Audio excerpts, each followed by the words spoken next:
Bagaimana rasanya hidup 1 bulan penuh hanya berdua dengan mertua pria yang hampir tak pernah bicara, sementara suami pergi untuk dinas ke luar negeri? Aku tak pernah menyangka jawabannya akan begitu menggugah hati.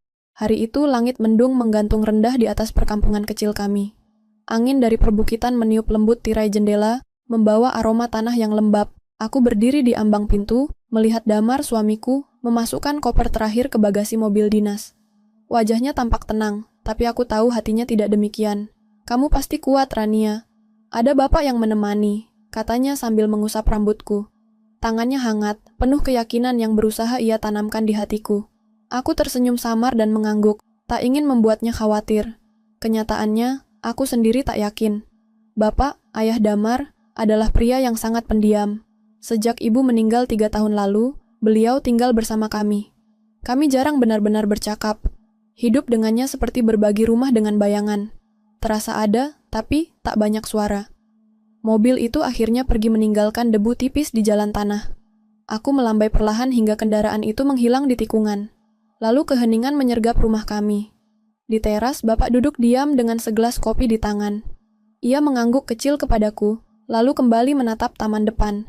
Aku menjawab dengan senyum kaku dan masuk ke dalam rumah. Hari pertama dimulai, dan aku belum tahu bagaimana harus mengisinya. Malam datang cepat. Angin malam membuat kaca jendela bergetar pelan. Aku mencoba mengalihkan pikiranku dengan membaca buku, tapi pikiranku justru melayang ke suara-suara asing di dalam rumah. Rumah ini tidak pernah benar-benar sunyi, bahkan ketika tidak ada yang bicara. Ada derit kayu, detak jam dinding, dan sekarang langkah kaki dari arah dapur. Aku berdiri, jantung berdegup cepat. Perlahan aku melangkah keluar kamar dan menyusuri lorong gelap menuju dapur. Di sana, di bawah cahaya lampu remang, kulihat bapak duduk di kursi kayu, memandang keluar jendela. "Bapak," panggilku pelan. Ia menoleh perlahan. Matanya tampak kosong, tapi tidak menyeramkan.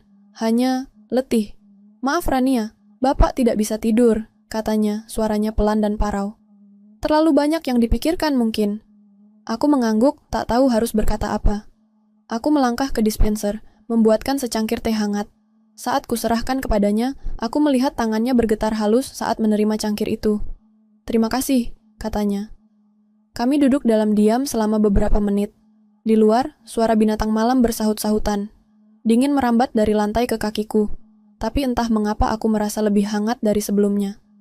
"Bapak sering begini?" tanyaku akhirnya, mencoba membuka percakapan. "Bukan karena insomnia, Rania. Kadang, malam-malam, seperti ini, mengingatkan bapak pada masa lalu. Rumah ini terlalu tenang sejak ibu kalian pergi." Aku tak menjawab. Kata-katanya menggantung di udara seperti kabut. Malam itu, untuk pertama kalinya aku melihat sisi bapak yang tak pernah kutahu sebelumnya. Bukan hanya pria pendiam, tapi seseorang yang sedang memikul kesedihan dalam diam. Malam itu aku tidur lebih nyenyak, bukan karena rasa aman, tapi karena mulai tumbuh rasa saling mengerti. Hubungan kami tak berubah drastis dalam semalam. Tapi benih kecil telah ditanam, benih dari percakapan sederhana di dapur saat malam sedang sunyi-sunyinya. Dan dari benih itu, perlahan cerita ini tumbuh. Hari-hari setelah kepergian Damar berlalu lambat, seperti embun yang malas menguap di pagi hari. Setiap pagi aku menyiapkan sarapan seperti biasa. Sepiring nasi, sayur bening, dan tempe goreng. Bapak selalu datang ke meja makan tepat waktu, duduk di tempat yang sama, mengucapkan terima kasih pelan, lalu makan tanpa banyak bicara. Kehidupan kami seperti jam yang berdetak, konsisten namun membosankan. Tapi di balik semua itu, ada pergeseran kecil yang mulai terasa. Bapak sesekali membantu menyapu halaman. Kadang ia membetulkan pagar kayu yang mulai goyah. Bahkan suatu siang, ia menawarkan diri mengantar belanja ke warung depan. Dan yang paling mengejutkanku, ia mulai bertanya. Bukan pertanyaan besar, hanya hal-hal kecil seperti, "Kamu suka masak?" atau "Damar masih suka lupa makan kalau kerja?" Tapi itu cukup untuk membuatku menyadari bahwa mungkin ia juga mencoba. Suatu sore, ketika matahari mulai condong ke barat, aku sedang mencuci pakaian di halaman belakang. Angin semilir menggoyang dedaunan pohon randu yang tinggi, menjulang di sudut halaman. Pohon itu sudah ada sejak Damar kecil, katanya dulu, tempat dia dan teman-temannya bermain perang-perangan dari ranting dan daun. Tiba-tiba suara langkah pelan mendekat dari belakang. Aku menoleh dan melihat bapak berdiri dengan tangan di belakang punggung. "Rania, bisa duduk sebentar?" tanyanya dengan nada ragu tapi lembut. Aku meletakkan ember cucian dan mengangguk.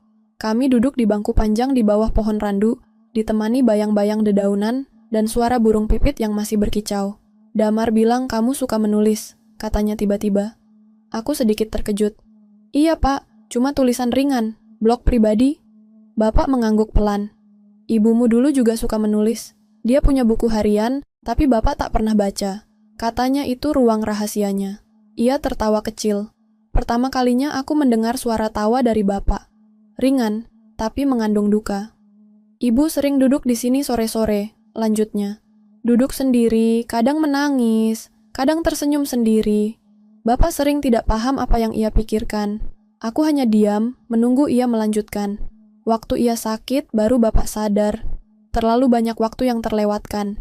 Kita sering berpikir masih ada nanti untuk bilang terima kasih, atau aku sayang kamu. Tapi, nanti itu kadang tidak pernah datang. Aku menunduk, kata-katanya menampar tanpa suara. Bapak lihat kamu sering sendirian di dapur, atau di kamar, katanya lirih. Kalau kamu ingin bicara, bapak bisa dengar.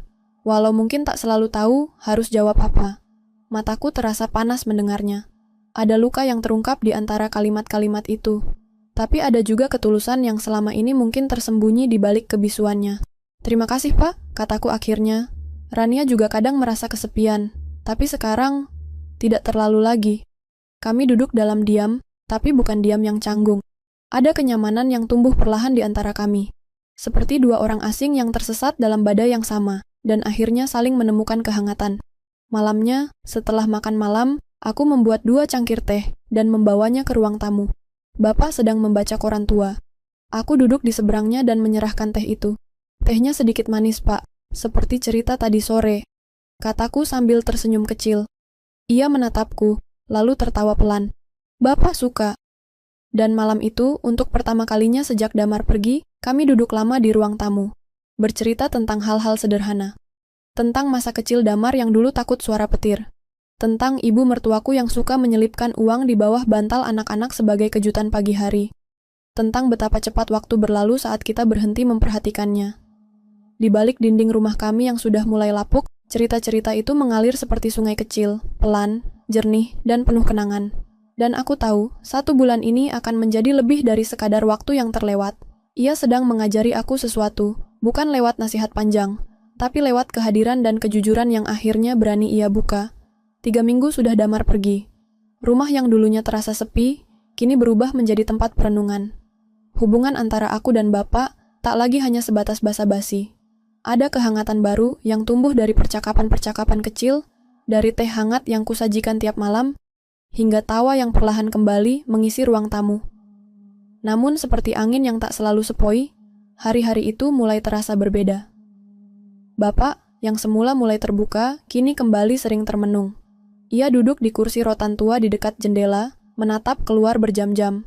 Bahkan saat aku mengajaknya berbicara, jawabannya sering hanya senyum kecil atau anggukan samar. Awalnya aku pikir ia hanya lelah, tapi lama-kelamaan, kekhawatiran mulai tumbuh. Ada sesuatu yang sedang ia sembunyikan, dan aku belum tahu apa. Hingga suatu pagi, saat aku sedang menyiapkan sarapan, Damar menelpon dari luar negeri. Ran, nanti malam Bapak mau bicara sama kita berdua. Katanya dengan nada serius. Dia minta aku telepon malam nanti jam 9. Katanya penting.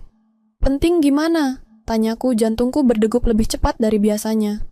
Aku juga nggak tahu, tapi suaranya berbeda. Hari itu aku merasa tak tenang. Seperti ada angin dingin yang terus mengikutiku kemanapun aku pergi. Bahkan teh favoritku pun terasa hambar. Malam pun datang. Aku menyiapkan ruang tamu, menaruh ponsel di atas meja, dan duduk menunggu panggilan video dari Damar. Tepat pukul 9, wajah suamiku muncul di layar. Bapak duduk di sampingku, mengenakan kemeja putih yang sudah disetrika rapi. Pak, ada apa ya? Tanya Damar membuka percakapan. Bapak menghela napas panjang, lalu mulai bicara pelan. Damar, Rania, ada sesuatu yang ingin Bapak sampaikan. Sesuatu yang sudah lama Bapak simpan. Aku menatap wajahnya yang mulai terlihat lelah. Garis-garis usia di wajahnya tampak lebih dalam malam ini. Bapak sudah merasa cukup tinggal di sini, katanya. Kalian telah merawat Bapak dengan baik, lebih dari yang Bapak harapkan. Tapi Bapak ingin kembali ke rumah lama di kampung. Rumah tempat Bapak dan Ibu kalian membangun hidup dari nol. Pak, aku mencoba memotong, Tapi Bapak mengangkat tangan pelan. Bapak tahu ini mendadak, tapi Bapak sudah pikirkan lama. Di sini, Bapak banyak mengenang, tapi di sana, Bapak ingin berdamai. Aku dan Damar saling pandang lewat layar. Suamiku terdiam, mencoba mencerna. Pak, kalau Bapak merasa tidak nyaman tinggal di sini, kami bisa perbaiki, kata Damar akhirnya. Tapi jangan pergi sendirian. Bapak tersenyum, kali ini lebih tenang. Bukan karena tak nyaman, Mar. Justru karena kalian terlalu baik. Bapak tak mau jadi beban, dan Bapak ingin menjaga rumah itu, tempat ibu kalian menanam kenangan. Di sana, Bapak merasa bisa berpulang dengan tenang suatu hari nanti. Kata-katanya mengguncangku. Tak ada yang meninggal, tidak ada kabar sakit parah. Tapi malam itu terasa seperti perpisahan yang perlahan sedang direncanakan. Kami akhirnya mengerti. Ini bukan keputusan impulsif. Ini cara Bapak memberi ruang untuk dirinya sendiri, untuk mengenang tanpa menyakiti, dan untuk melepaskan beban yang selama ini tak pernah ia bagi. 2 minggu kemudian, kami mengantarnya ke kampung. Rumah tua bercat hijau muda itu masih berdiri di tengah ladang kecil. Pintu kayunya sudah mulai lapuk, tapi begitu Bapak melangkah masuk, matanya berkaca-kaca. Ia menelusuri tiap sudut seperti seorang peziarah, menapaki tempat suci.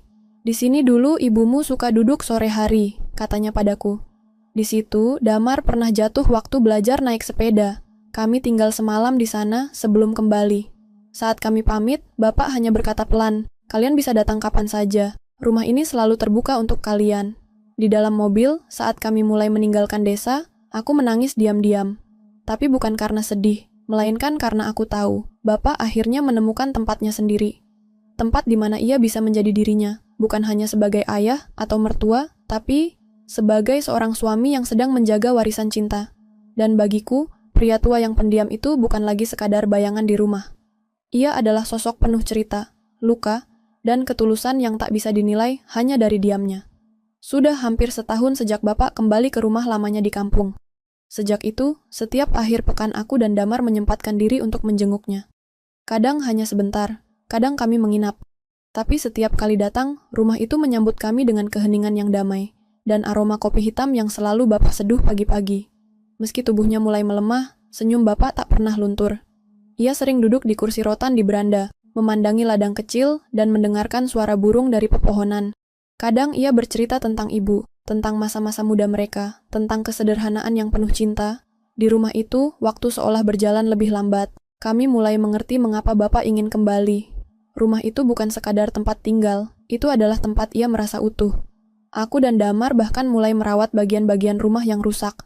Mengecat dinding yang kusam, memperbaiki jendela, menata ulang kebun belakang yang dulu menjadi tempat favorit Bapak dan Ibu menanam sayuran.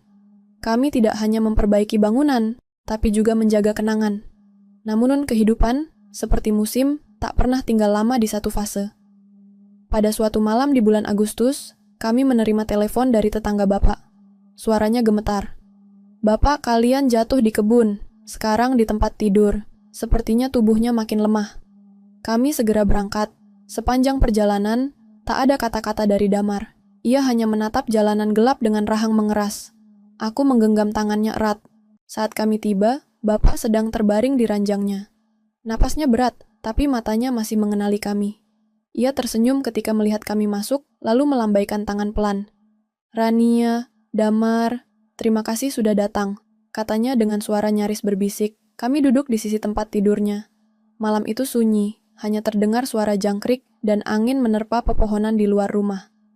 Ayah ingin kalian tahu, ayah bahagia, katanya sambil menatap kami dengan mata yang sudah mulai berembun. Kalian, keluarga yang luar biasa. Damar mencium tangan ayahnya, menahan tangis yang hampir pecah. Aku memeluknya dari belakang, tak kuasa berkata apa-apa. Malam itu, Bapak berpulang, dengan damai. Di rumah yang ia cintai, di bawah langit yang sama dengan kenangan yang ia peluk sepanjang hidupnya. Kami menguburkannya keesokan harinya, di pekarangan belakang, di samping pusara ibu, sesuai permintaannya. Di bawah pohon randu yang rindang, tempat ia dan ibu dulu sering duduk berbagi senja. Setelah kepergian Bapak, kami tak pernah bisa sepenuhnya meninggalkan rumah itu. Ada sesuatu yang terus menarik kami kembali. Mungkin karena cinta yang tertinggal di setiap sudut rumah. Mungkin karena kami ingin memastikan bahwa kisah Bapak dan Ibu tetap hidup, tidak hanya dalam ingatan, tapi juga dalam kehidupan sehari-hari.